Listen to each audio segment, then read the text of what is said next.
¿Pueden ser los juegos de rol un arte? ¿Y qué tiene que ver la arquitectura en todo esto? Pues en este podcast voy a darle vueltas a estas ideas a ver si logro llegar a alguna parte. El debate sobre si jugar a rol puede ser un arte o si jamás lo será es para mí uno de los más estimulantes del panorama rolero. Lo es porque refleja con suma fuerza el carácter subjetivo de esta afición y porque toca varios de los puntos más polémicos de la misma. La existencia de un público, la utilidad en sí del rol, cómo nos afecta el que haya dinero o si es necesario mejorar, siendo jugador o director de juego. En realidad en este asunto hay una falsa dicotomía que enfrenta posiciones artificialmente radicalizadas, los que defienden que el rol no es arte y los que defienden que sí. Como es habitual por desgracia en redes sociales, tenemos la tendencia a ignorar las escalas de grises que representan al mayoritario porcentaje de las opiniones, a los que les importa un pimiento todo esto, que solamente quieren jugar. Pero ¿cuáles son los argumentos generales de unos y otros? Vamos a ver un resumen grosso modo antes de argumentar nada. Por un lado tenemos a un grupo al que llamaré grupo alfa o realistas que defiende con devastadora precisión que considerar el rol un arte obedece a una necesidad de ensalzar el rol como un elemento mágico que tiene más valor del que en realidad tiene.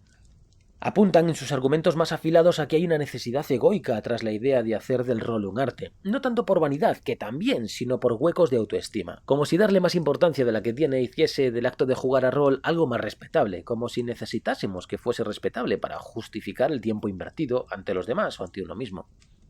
Luego, por otro lado, tenemos al segundo grupo, el que podemos llamar beta o idealistas, que defienden, generalizando, que el rol es un arte porque expresa emociones o ideas o porque se compone de una suma de artes. Por ejemplo, literatura, ilustración, maquetación, etc. O porque cumple alguna definición académica de lo que es arte. En este debate se cuestionan muchos puntos muy interesantes, como por ejemplo, si todo esto es arte, ¿qué sería arte? ¿Sería arte el libro? ¿El manual? ¿Sería arte el diseño de juegos? ¿Es arte la interpretación de personajes? ¿Es arte la dirección de las partidas? ¿Es arte la representación efímera de la ficción que hace la mesa de juego de forma colectiva? ¿Necesita el rol ser un arte? ¿Es deseable que sea considerado un arte? ¿Es un camino inevitable? ¿Es arte el manual? Con bastante probabilidad, algunos sí y otros no. Para mí, algunos sí y otros no. Cada vez más los juegos de rol se ven no solo como manuales que ofrecen datos a un grupo de personas, sino como continentes consumibles que el comprador o compradora disfruta durante su lectura, incluso con su exhibición. Leer un manual, disfrutar de sus ilustraciones, dejar que tu mente vuele preparando la posible partida puede ser un deleite. Que el contenido en texto sea literariamente un gozo de consumir, que las ilustraciones sean icónicas, o que el estilo en maquetación e ilustración provoque un viaje interior prediseñado por los editores. Esto puede implicar que el objeto tiene fundamentos artísticos. No todos los jarrones son arte, no todas las esculturas o las casas son arte, no todos los manuales de rol serán arte, pero muchos sí pueden serlo, y además, lo que es fantástico es que pueden serlo con intención de serlo. Es decir, que el artista crea un manual de rol como un objeto artístico que no se abandona a la disfuncionalidad, no pierde su esencia de manual que busca guiar a un público para alcanzar una experiencia. Como el famoso vaso de Álvar Alto no pierde su esencia de vaso o de jarrón, si se prefiere. ¿Es descabellado que un juego de rol tenga un valor estético que supere su funcionalidad? ¿Puede este valor estético ser impulsor de emociones complejas o de reflexiones duraderas? Podemos pensar que no, y quizás después de ver un Fall of Magic extendido en una pared cumpliendo un papel decorativo cambiemos de opinión y digamos ¡wow! ¡Qué movida de guapo! No tardaremos mucho, creo, en ver cómo llegan al mercado del rol juegos de tirada limitada que cumplen una función tan estética como práctica, con una tendencia clasista inherente a los productos de lujo que exigen un alto precio de mercado, o con un aumento de precio relativo al tiempo que exigen los productos de artesanía, que paradójicamente tienden a ser caros por justicia laboral. Lo cual no asocia necesariamente arte con economía, no vamos a caer en esta falsedad. ¿Es arte un Banksy en un muro sin valor, como una lámina o quilloé en colecciones privadas, Le Fantastique de Berlioz o un solo de esta Stone a orillas del río Isar?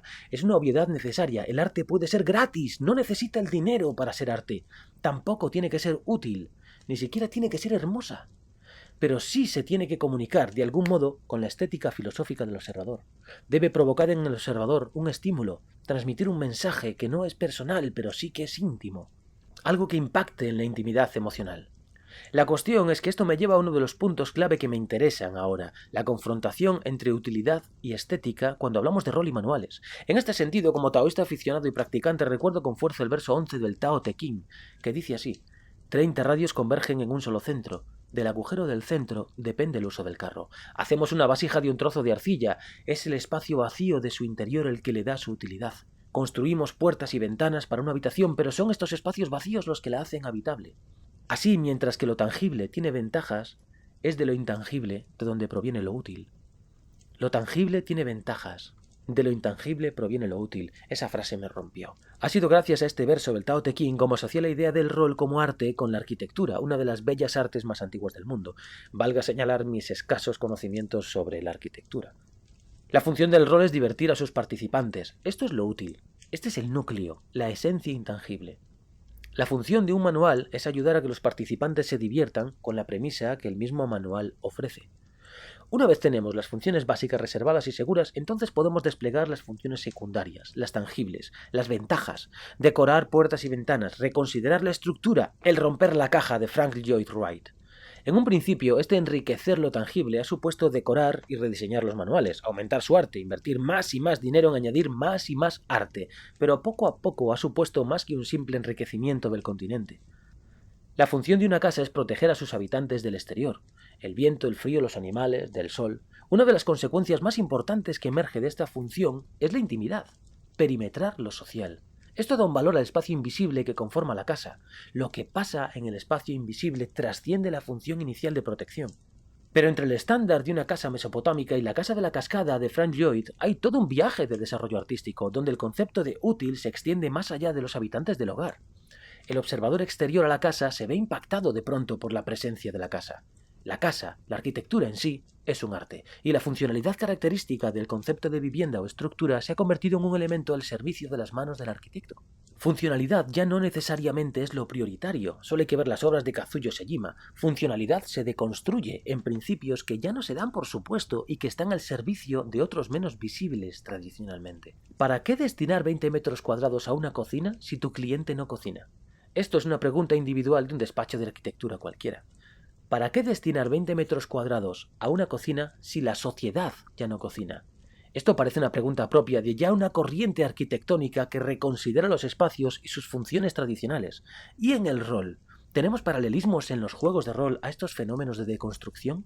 Un salón de conferencias ya no es solo un salón de conferencias. La sede de una empresa dice algo demasiado importante de la misma. No es lo mismo una catedral del trabajo que una máquina para vivir, pero todo esto no es algo nuevo. El templo que alberga a Dios no es solo importante por esconder en su interior a Yahvé, o al Dios que sea, pero en el caso judío. Su estructura tiene que hablar por él. Aquellos que se acercan al templo por primera vez se sobrecogen ante el templo, y después se sobrecogen en su interior. El templo mismo cataliza la experiencia sin la necesidad de Dios. Dios es un supuesto reservado a los iniciados, a cuya presencia solo los supremos sacerdotes pueden acceder. La arquitectura ha trascendido la funcionalidad de la casa desde el minuto 1 de su existencia, pero aún necesitó muchísimo recorrido y siglos para romperse a sí misma y convertirse en un arte moderno. En este símil tan barroco, y lo confieso, quizás no demasiado afortunado, el templo es el manual. Dios es la experiencia de juego prometida. Los oficiantes son los jugadores. Pero hay un dilema. Solo uno de los oficiantes se adentra realmente en el templo, tradicionalmente el director de juego. Solamente uno de los oficiantes lee el manual, desgrana el manual, penetra en el manual. El peso de transmitir la experiencia prometida a los demás es tremendo. Es una locura muy ineficiente. Es un teléfono roto, una sobrecarga. Y bueno, dejo este hilo de reflexión aquí cortado porque ahora no nos va a llegar a ninguna parte y no es de lo que quería hablar. La arquitectura ha fluido con las sociedades adaptándose a necesidades ecológicas, sociales y políticas. Desde el exceso de la faraónica nazi a la delicadeza de texturas de Alvara Aalto, exaltación industrial o integración natural. Sí, pero las sillas de Le Corbusier son una puta maldición para quien se sienta en ellas buscando confort, y las goteras de las casas de Frank Lloyd son lo que pasa cuando expones una obra de arte a la intemperie. ¿Qué significa esto en el rol? Que el enriquecimiento expansivo conduce a múltiples caminos, y muchos serán contradictorios, otros serán vomitivos, en algunos la función esencial se pondrá en peligro, la mayoría son imparables y son impredecibles, y en general es sano, porque todo en sí es cultura. Nos comemos las sillas de Le Corbusier, nos jodemos, pero agradecemos sus ventanas apaisadas. Quizás el menos es más de Mies van der Rohe sí resulta en tanto inhabitable en sus excesos, pero cortar esos caminos por defender un único modelo basado en la funcionalidad a ultranza es matar la arquitectura. ¿Y en el rol? ¿Nos puede pasar algo parecido en el rol? La forma sigue la función, decía Gropius. ¿Y en el rol? En el rol tenemos manuales que no transmiten una mecánica útil, pero sí convencen con una experiencia de juego específica. Fallan en su función, y aún así transmiten algo que los hace irresistibles y memorables. Fall of Magic rompe la caja, creando un modelo de manual diferente. Muchos otros juegos indies han hecho lo mismo rompiendo la caja de la partida, el cómo jugar. El dilema de cuestionarse si el juego como objeto es arte no debe centrarse tanto en si las ilustraciones que lo componen son maravillosas, sino en cómo el juego rompe y reestructura el concepto de juego dentro de los grupos de personas que lo disfrutan. Del mismo modo que una nueva arquitectura que redefine los espacios útiles en el interior de una casa afecta a la gente que la habita y por extensión a la sociedad a la que da forma. La función, lo útil, es la diversión. Cuando a través del diseño rompes esta utilidad, la deconstruyes y la redefines sin perderla, para mí estás haciendo arte del diseño rolero. Te preguntas después de jugar, ¿cómo demonios lo ha conseguido? Y no tienes ni puñetera idea, no sabes responderte con exactitud, pero sabes que lo ha conseguido.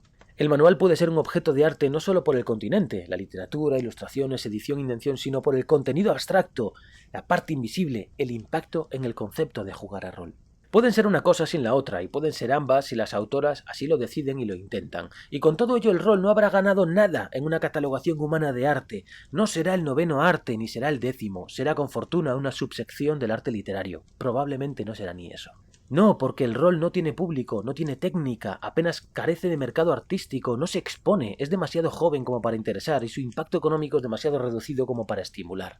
Y todo ello es muy necesario para el concepto de arte humano, y no obstante sí cumple funciones estéticas, psicológicas, emocionales, sociales, perceptivas, como para ser un arte menor. En general es todo demasiado ambiguo y subjetivo como para ponernos grandilocuentes. Lo lamento. Por ahora, para terminar todo esto, concluyo para mí mismo que el manual como objeto y como diseño de una experiencia puede ser un objeto artístico, pero con una gran cantidad de limitaciones subjetivas. Pero entonces, ¿cuál es el beneficio de tomarlo como arte? Esto yo lo veo muy diáfano, lo veo claro, la liberación del espíritu artístico de los diseñadores y las diseñadoras. Si como conjunto de opinólogos facilitamos que autoras y autores se sientan libres de diseñar un manual no pensando en un producto de consumo cualquiera, sino en una obra de arte, nos acercaremos cada vez más a romper la caja del rol. La deconstrucción obrará maravillas porque diseñadores se sentirán exploradoras transversales, sin complejos, facultadas por el deseo de ver cómo el rol se rompe por un público minoritario que busque nuevas formas de entender la experiencia de jugar a rol, de consumir rol, de percibir rol. ¿Y entonces cuál es el peligro de tomarlo como un arte? Atentar contra la funcionalidad esencial, la diversión.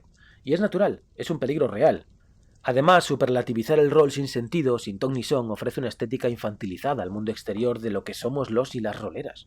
Estamos lejos, en mi opinión, de hacer consideraciones artísticas reales, salvo minúsculas excepciones. El rol es lo que es.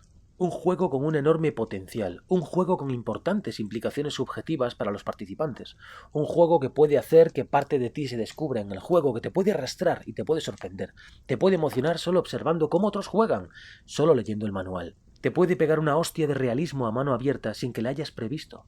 Es un juego. Sí, esa es la esencia. Jugar a rol es jugar. Y poner en peligro el acto de jugar por convertirlo en un arte parece una actitud demasiado adulta por ahora.